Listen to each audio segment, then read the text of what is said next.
મારી ગાડી આજે અચાનક બંધ પડી ગઈ છે ને છોકરાઓને પરીક્ષા છે, તેમને જલ્દી પહોંચાડવા છે. જીતુ, શું થયું ભાઈ? આ છોકરાઓની પરીક્ષા છે ને આની ગાડી બગડી છે.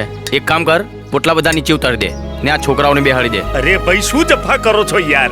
આ શાકભાજીનો પોટલો જો ટાઈમ ટુ ટાઈમ માર્કેટ નહીં પહોંચે ને તો આ બધો આપણા ઘરમાં સમારીને ખાવો પડશે અરે યાર. અમે સ્કૂલે મોડા પડીશું તો સર અમને એક્ઝામમાં બેસવા નહીં દે. ભાઈ પ્લીઝ, અમારે મોડું થાય છે.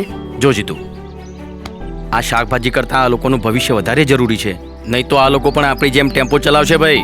ચાલો બેસી જાઓ તમે બધા. તું ખાલી કર ભાઈ, ચાલ ખાલી કર. કેટલા વાગ્યાનો ટાઈમ છે તમારે? 10 વાગ્યાનો. 10 વાગ્યાનો. ઓહો, પહોંચી જઈશું. આ વિક્રમભાઈ તો થી આઈ નહીં તો બધું કરાવડાવે છે. તું જલ્દી કર ભાઈ. અરે તું ગાડી હરખી રાખતો હોય તો રસ્તામાં બગડી જાય ને બધી દફા અમારે ભોગવવાની. ઉતાર સોની મની પોટલો હે. એ જીતુ જલ્દી કરજે ભાઈ, 10 વાગ્યાનો ટાઈમ છે. અરે લો થઈ જાય ગાડી ખાલી. ચલો ચલો.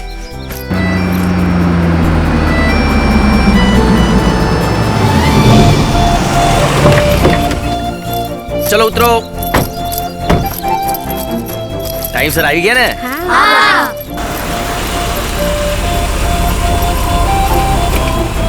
નમસ્તે.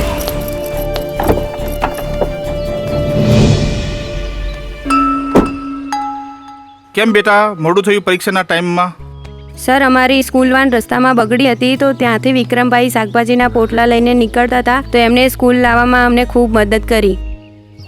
જાઓ ક્લાસમાં. વિક્રમભાઈ, સમાજ માટે આવી સેવા કરો છો, અમને પણ ગૌરવ થાય છે કે સમાજમાં આવા નાગરિક છે. ધન્યવાદ. તમારે કંઈ પણ જરૂર હોય તો પધારજો. Thank you. ચાલો.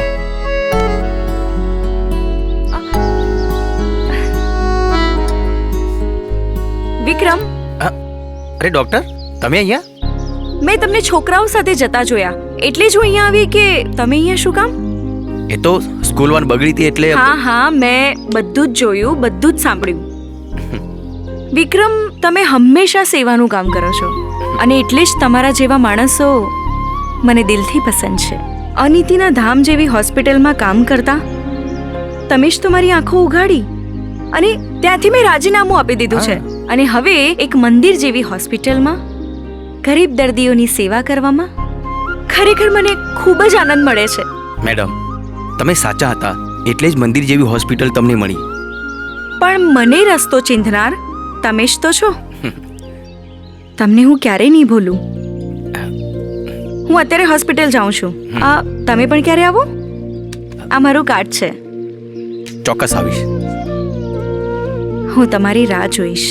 હા, ચાલો.